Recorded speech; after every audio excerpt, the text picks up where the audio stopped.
dapat berkumpul bersama, memuji dan memuliakan Tuhan. Untuk itu, saudara-saudaraku yang terkasih, mari kita buka firman Tuhan dari Mazmur pasal yang ke-16. Kita mulai dari ayat yang pertama sampai ayat yang terakhir.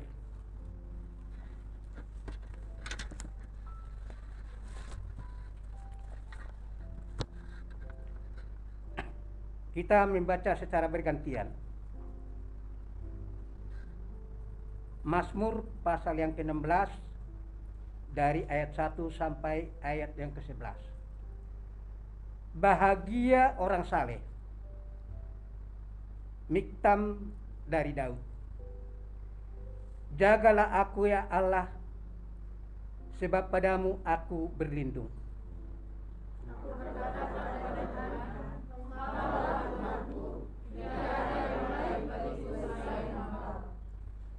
Orang-orang kudus yang ada di tanah ini, merekalah orang yang mulia, yang selalu menjadi kesukaanku.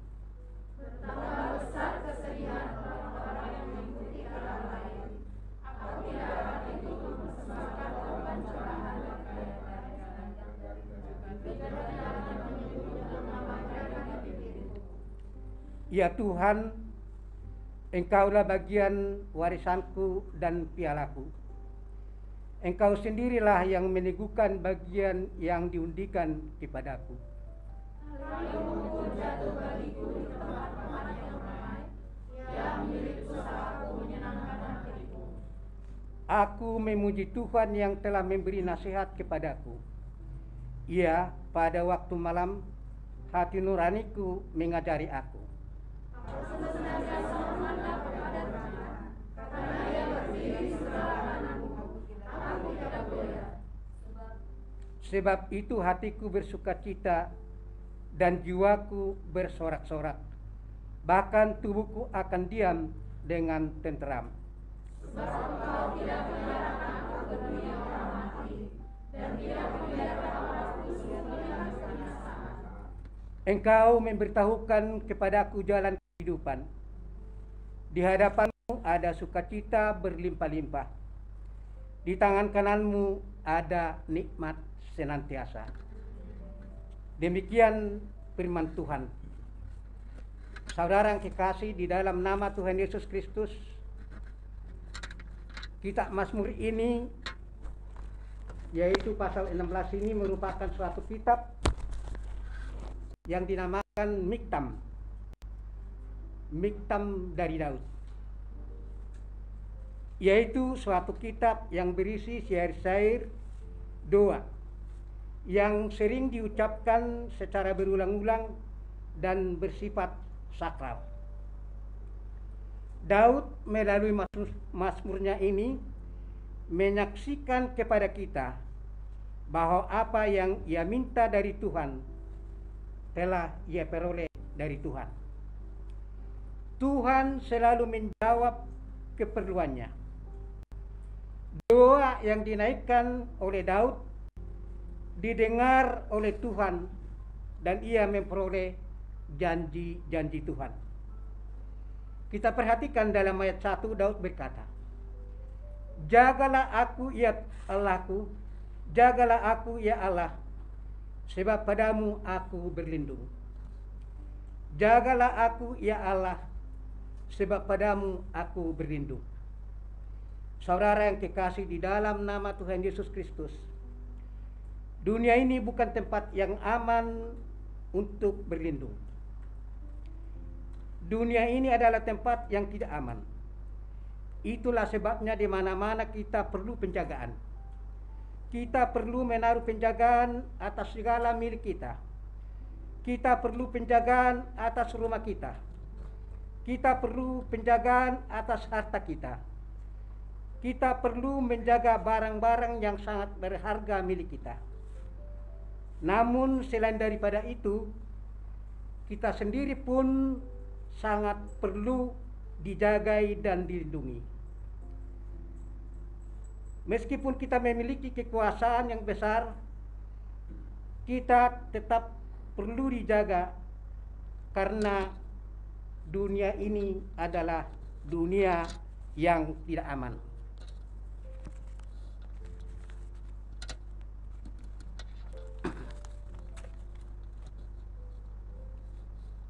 Kita tahu bahwa beberapa negara besar juga mempersiapkan para penjaga-penjaga Perdana Menterinya maupun presidennya.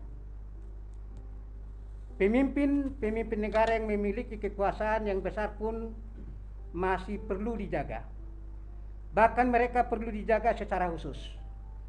Seperti Perdana Menteri Indira Gandhi memiliki penjaga atau pengawal khusus untuk melindungi dirinya. Demikian juga Presiden Mesir, Presiden Anwar Sadat, memiliki pasukan khusus untuk mengawal dirinya. Namun saudara-saudaraku, kedua tokoh ini justru melayang jiwanya di tangan-tangan penjaganya sendiri. Daud menyadari bahwa dunia ini bukanlah tempat yang aman. Karena itu meskipun Daud memiliki banyak pengawal, ia berkata bahwa penjagaan manusia itu tidaklah aman. Tidak memberi kepastian keselamatan dan keamanan. Daud berkata, hanya kepada Allah aku berlindung. Hanya kepada Allah aku berlindung. Daud tahu bahwa hanya Allah lah yang sanggup menjaga dia. Hanya Allah yang sanggup memberikan kepastian keselamatan dalam menjaga dan melindunginya dari segala mara bahaya. Daud merasa aman di dalam tangan Tuhan, karena Tuhan tidak pernah lengah sedetik pun dalam menjaga anak-anaknya sendiri. Tuhan menjaga kita seperti menjagai biji matanya sendiri. Saudara yang kekasih di dalam nama Tuhan Yesus, menginjak hari-hari depan kita, kita banyak menghadapi hal-hal yang menakutkan kita. Hal-hal yang mengecilkan hati kita, dan hal-hal yang tidak menyenangkan hati kita. Seakan-akan di tengah dunia ini tidak ada lagi tempat yang aman bagi kita. Bahkan, di tengah-tengah rumah kita sendiri pun kita merasa tidak aman. Namun saya ingin menyampaikan kesaksian Daud kepada kita, bahwa kita dapat memperoleh perlindungan yang aman di dalam Tuhan. Oleh karena itu saudaraku, mari kita serahkan diri kita kepadanya. Ia akan menjaga kita dan melindungi kita. Ayat 2, Daud berkata, aku berkata kepada Tuhan, Engkaulah Tuhanku, tidak ada yang baik bagiku selain Engkau. Aku berkata kepada Tuhan, Engkaulah Tuhanku, tidak ada yang baik bagiku selain Engkau. Saudara yang kekasih, Daud sangat benar tahu dengan pasti karena ia sudah mengalaminya. Tidak ada seorang pun yang dapat menjamin keselamatannya selain daripada Tuhan sendiri yang dia dipercayai. Tidak ada hal lain yang lebih baik daripada Tuhan sendiri. Sekarang mungkin akan timbul pertanyaan bagi kita.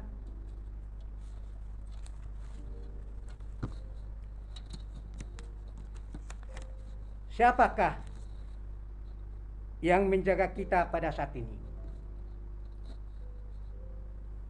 Mungkin ada yang pegang jimat atau Tuhan yang menjaga. Memang sejak kecil manusia itu tahu bahwa dia perlu dijaga. Karena itu sejak kecil ia sudah mereka-reka apa yang kira-kira dapat dia andalkan untuk menjadi penjaganya. Makanya dulu, mungkin tidak ada lagi sekarang, timbul yang namanya jampi-jampi. Timbul yang namanya jimat-jimat. Mau tidur, baca dulu jampi-jampi ini. Mau pergi merantau, pakai jimat ini. Namun ternyata saudaraku yang kekasih, jampi-jampi dan jimat-jimat itu tidak dapat membuat kita merasa aman. Suatu kali jampi-jampi itu tidak akan dapat bekerja. Oleh karena itu saudaraku yang kekasih, hanya kepada Tuhan kita berserah diri untuk merasa aman. Tuhanlah tempat perlindungan kita satu-satunya yang dapat memberi kepastian tentang keselamatan kita. Di dalam ayat 5, Daud menyaksikan, "Ya Tuhan, Engkaulah bagian warisanku dan pialaku. Engkau sendirilah yang meninggikan bagian yang diundikan kepadaku." Manusia sering membutuhkan jaminan untuk membuatnya merasa aman. Dalam ayat 5 ini dikatakan bahwa jaminan kita adalah Tuhan sendiri. Engkaulah bagian warisanku. Saudara yang kekasih, kalau kita mendapat warisan, tentunya kita akan merasa senang. Bahkan tidak sedikit manusia yang ribut berkelahi hanya karena masalah warisan. Dan mudah-mudahan tidak ada yang terjadi di tengah-tengah kita. Orang tua kita sering bekerja keras sewaktu mereka hidup, supaya nanti mereka dapat meninggalkan warisan kepada keturunannya. Rupanya saudaraku, warisan ini sangat penting bagi manusia. Tetapi bagi kita yang hadir pada saat ini, warisan kita adalah Tuhan sendiri. Saudara yang kekasih, Daud sebagai seorang raja tentu meninggalkan warisan yang sangat banyak. Tetapi heran, warisan Daud tidak begitu terkenal. Demikian juga Raja Salomo yang begitu kaya, warisannya pun tidak terkenal. Jadi yang terkenal warisan siapa? Yang terkenal di dunia ini justru warisan Harun. Kenapa? Nama Harun itu berasal dari kata kaharun. Kalau seorang menemukan harta secara tiba-tiba, maka harta itu dinamai harta karun. Harun tidak mempunyai kekayaan seperti Daud maupun seperti Salomo. Tetapi anehnya, manusia justru mencari harta yang ditinggalkan oleh Harun, yaitu harta karun yang begitu indah. Namun sebenarnya Harun mempunyai harta yang lebih indah, yaitu bait Allah, bait suci. Sewaktu ia melayani bait Allah pada zaman Musa dahulu, Harunlah yang menjaga dan merawat segala perkakas yang ada di dalam rumah Allah. Dan Harun sendirilah yang menjadi imam besar pada waktu itu. Saudara tidak usah bersusah payah mencari harta karun. Saudara dapat menemukan harta itu di dalam firman Tuhan. Kalau kita mau menggali dengan tekun, kita akan mendapat warisan itu. Apakah warisan itu? Tentunya kita akan bertanya-tanya. Bukan uang, bukan harta, tetapi adalah anak kunci kerajaan surga. Kapan saja kita mau masuk, kita dapat mempergunakan kunci itu. Siapa di antara kita yang mau duluan masuk, silakan. Inilah kepastian keselamatan yang kita miliki. Kalau kita datang kepada Yesus, penguasa surga itu, kita akan mendapat jaminan yang pasti. Karena Yesus sendiri berkata, "Di rumah Bapakku banyak tempat tinggal. Jika tidak demikian, tentu aku mengatakannya kepadamu, sebab aku pergi ke situ untuk menyediakan tempat bagimu." Tempat bagi kita semua. Inilah kepastian setiap orang percaya yang tidak dapat diganggu gugat. Setiap orang yang percaya kepada Yesus sebagai anak Allah yang menjadi manusia dan juga sebagai Tuhan, ia memiliki anak kunci kerajaan surga. Sudahkah kita memiliki anak kunci itu? Kalau sudah, kita tidak perlu merasa ketakutan menghadapi maut. Anak kunci itu dapat kita pakai setiap saat untuk membuka pintu surga. Inilah warisan kita. Engkau sendirilah yang meneguhkan bagian yang diundikan kepadaku. Coba perhatikan ayat 5. Engkau sendirilah yang meneguhkan bagian yang diundikan kepadaku. Daud merasa pasti dengan hal ini. Selama ia berada di dunia ini, ia dijagai dan dilindungi oleh Tuhan. Untuk masa yang akan datang pun, Daud memiliki anak kunci kerajaan surga. Kita akan memasuki ayat yang ke-6. Tali pengukur jatuh bagiku di tempat-tempat yang permai.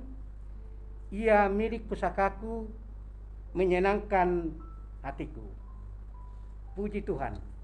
Sekali lagi, tali pengukur jatuh bagiku di tempat-tempat yang permai. Ia milik pusakaku, menyenangkan hatiku. Saudara yang kekasih di dalam nama Tuhan Yesus Kristus, Tuhan memberikan tali pengukur kepada setiap orang yang percaya kepadanya. Ketika bangsa Israel masuk ke tanah Kanaan, tanah perjanjian itu, sebenarnya mereka pun sudah diberi tali pengukur oleh Tuhan. Tanah perjanjian ini sudah kuberikan kepadamu, dan inilah tali pengukurnya, inilah meterannya. Ukurlah sekendak hatimu, sekuatmu, dan ambillah itu menjadi bagian milikmu.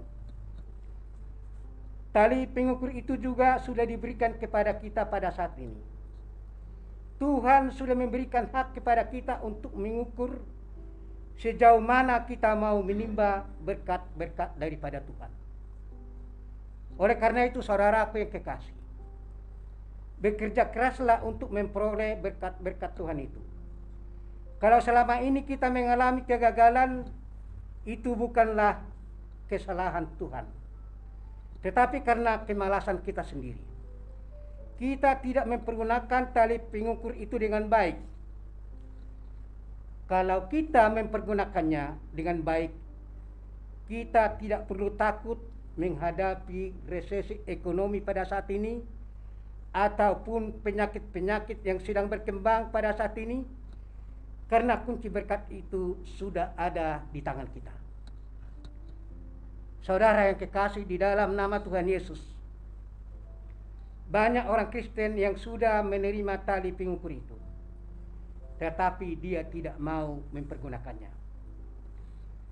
Tali pengukur itu justru dia simpan.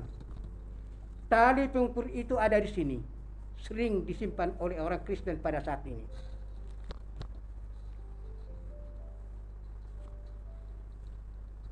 Orang Kristen ingin menerima jadinya saja. Tuhan, saya mau terima jadi saja.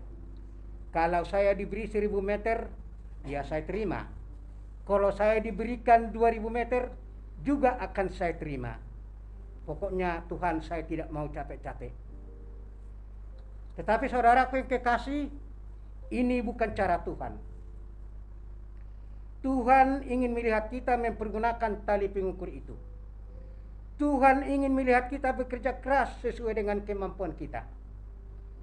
Tuhan tidak memberikan tanah warisan kepada kita, tetapi Tuhan memberikan tali pengukur yang dapat kita pergunakan untuk mengukur bagian kita, untuk mengukur tanah yang akan kita warisi. Saudara yang kekasih di dalam nama Tuhan Yesus Kristus, kalau selama ini kita mengalami kegagalan, itu bukanlah kesalahan Tuhan. Tuhan sudah memberikannya kepada kita, yaitu tali pengukur itu. Sekarang terserah kepada kita. Apakah kita mempergunakan bagian kita atau tidak? Kalau kita mempergunakannya dan kita mulai mengukur dengan tali itu, kita akan memperoleh berkat-berkat Tuhan yang besar. Namun kalau kita tidak bertindak, kita akan mengalami kegagalan. Sama halnya kalau kita membawa payung untuk melindungi kita dari hujan. Selama kita berada di bawah payung itu, kita tidak akan kehujanan. Namun kalau kita keluar dari payung itu, kita tentunya akan terguyur oleh hujan. Yang salah bukan payungnya, tetapi kita. Karena kita tidak mempergunakan payung itu dengan baik. Saudara yang kekasih, payung adalah janji Tuhan kepada kita. Selama kita setia kepada janji Tuhan, selama kita setia kepada janji Tuhan, kita tidak akan mengalami hujan. Namun kalau kita keluar dari janji Tuhan, tentunya kita akan gagal. Sekarang coba kita koreksi diri kita sendiri. Apakah kita masih tinggal di dalam janji Tuhan? Ataukah kita sudah keluar dari janji Tuhan? Jangan salahkan Tuhan dulu, tetapi coba lihat diri kita sendiri. Tali pengukur jatuh bagiku di tempat-tempat yang permai, yaitu ayat yang ke-6. Tali pengukur jatuh bagiku di tempat-tempat yang permai. Tali pengukur itu sudah diberikan kepada kita. Sebab itu saudaraku yang kekasih, mulailah kita bekerja. Mengukur sepanjang-panjangnya. Seberapa jauh tanah yang kita ukur, itulah yang menjadi bagian kita. Dalam ayat yang ke-7, Daud menyaksikan, aku memuji Tuhan yang telah memberi nasihat kepadaku. Ia pada waktu malam hati nuraniku mengajari aku. Aku memuji Tuhan yang telah memberi nasihat kepadaku. Ia pada waktu malam hati nuraniku mengajari aku. Karena mengalami berkat-berkat Tuhan, sehingga Daud berhasil dalam hidupnya. Daud berkata, aku memuji Tuhan. Sungguh Tuhan sajalah yang patut untuk dipuji, karena kasih setianya untuk selama-lamanya. Daud telah berhasil dalam hidupnya karena ia menuruti nasihat Tuhan. Nasihat siapa yang selama ini yang kita turuti? Nasihat Tuhan atau nasihat dukun? Kalau kita ingin mengalami keberhasilan yang sesungguhnya, kita harus menuruti nasihat Tuhan. Daud berkata bahwa pada waktu malam hati nuraninya berkata mengajari dia. Kita sering mendengar hamba-hamba Tuhan yang bersaksi bahwa Tuhan telah berbicara kepadanya. Sedikit-sedikit Tuhan berbicara kepadanya. Mungkin Bapak dan Ibu bertanya-tanya, bagaimana caranya Tuhan berbicara kepada kita?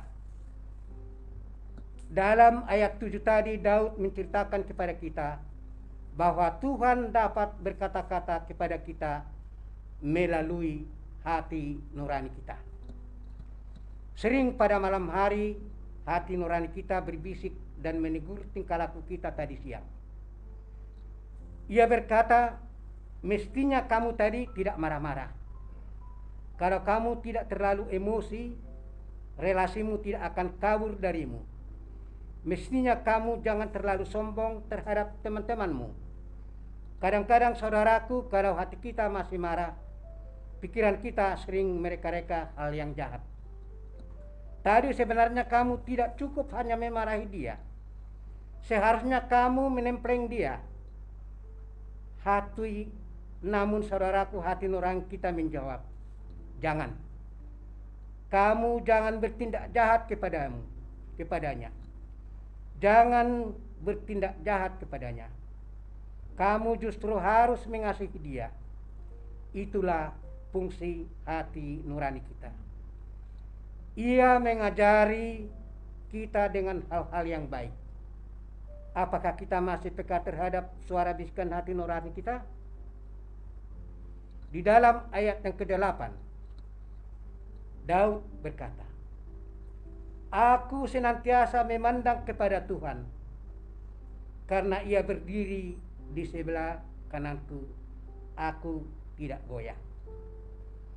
Aku senantiasa memandang kepada Tuhan, karena ia berdiri di sebelah kananku, aku tidak goyah.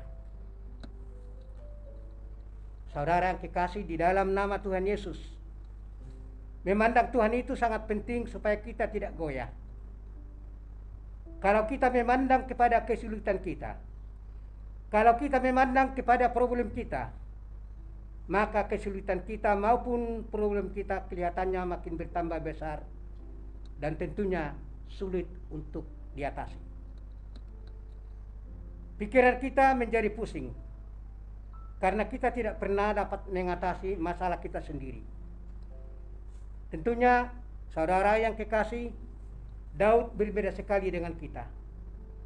Dia bersaksi bahwa ia senantiasa memandang kepada Tuhan, sehingga ia tidak goyah, tidak khawatir, dan tidak ragu-ragu, tidak bimbang maupun cemas.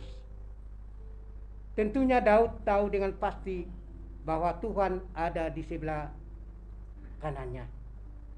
Karena itu ia merasa aman.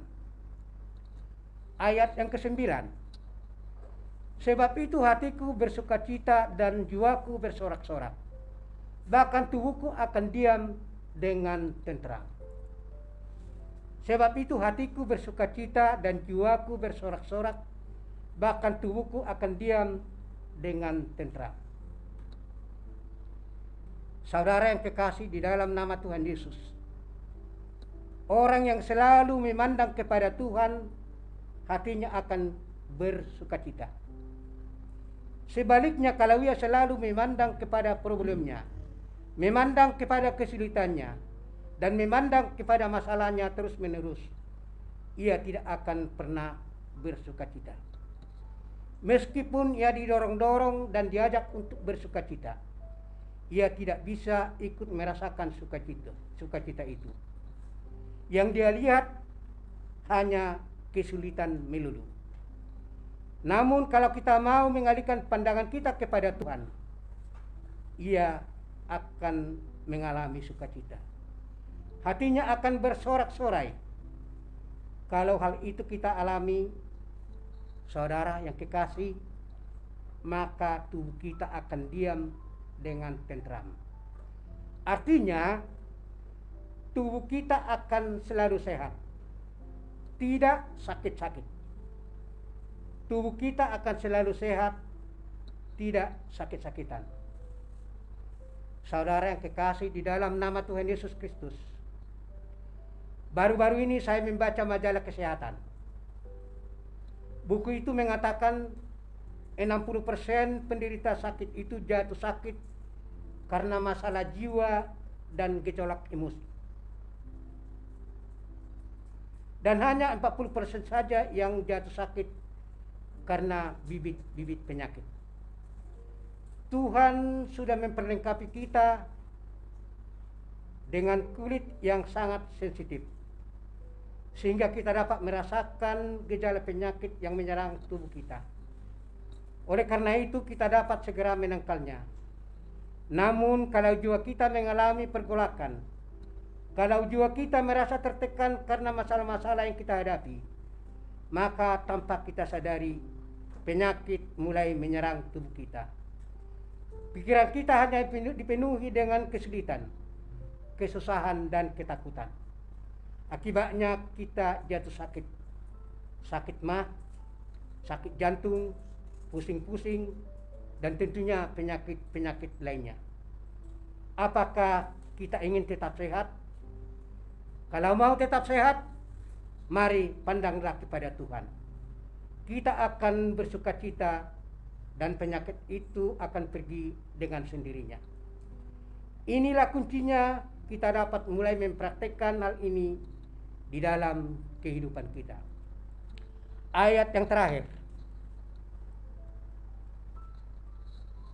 Daud berkata, menyaksikan, Engkau memberitahukan kepadaku jalan kehidupan. Di hadapanmu ada sukacita berlimpah-limpah. Di tangan kananmu ada nikmat senantiasa. Engkau memberitahukan kepadaku jalan kehidupan. Di hadapanmu ada sukacita berlimpah-limpah. Di tangan kananmu ada nikmat senantiasa.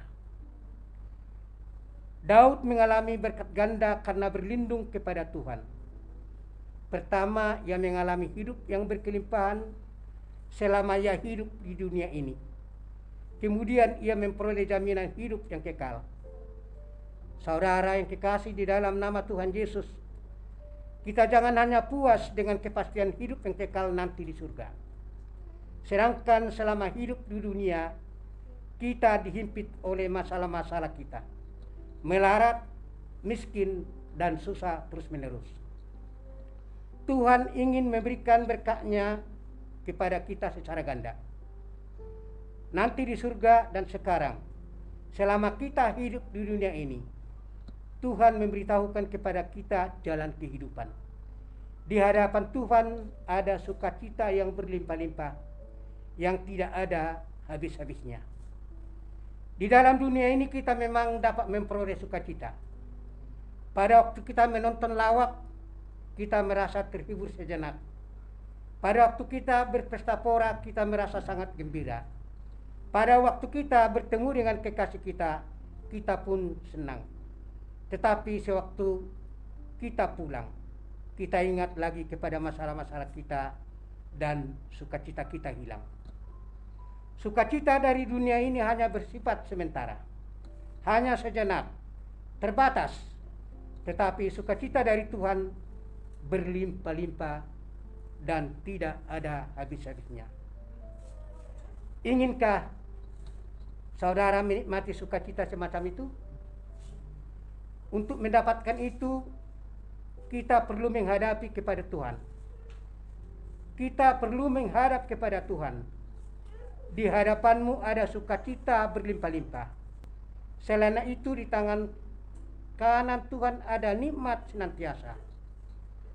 Saudara yang kekasih, nikmat itu sangat penting.